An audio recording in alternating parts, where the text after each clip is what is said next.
अस्सलाम वालेकुम नाज़रीन, सिंध ऑनलाइन टीवी में भलीकार आवां इमरान मलिक शामिल कयूं था हिन वक्त जूं ख़बरूं।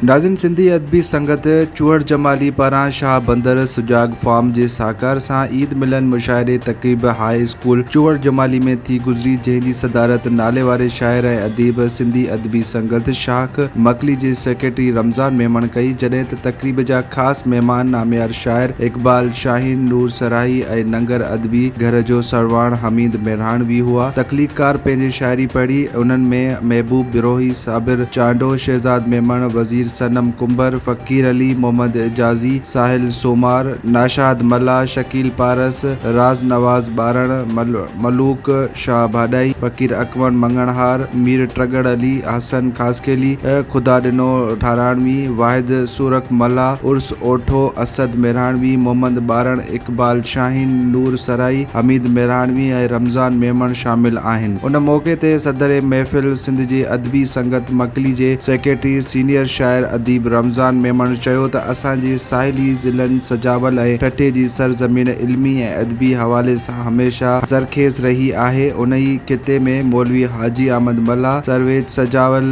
मोहम्मद खान मजीद, आपा मरियम मजीदी, गुलाम हुसैन रंगरेज़ जहिड़नि शाइरनि जो जनमु थियो। उन मौक़े ते हुन सास चूहड़ जमाली जे सेक्रेटरी शकील पारस ऐं जॉइंट सेक्रेटरी शहज़ाद मेमण। वधीक ख़बरुनि ऐं अपडेट्स जे लाइ ॾिसंदा रहो सिंध ऑनलाइन टीवी।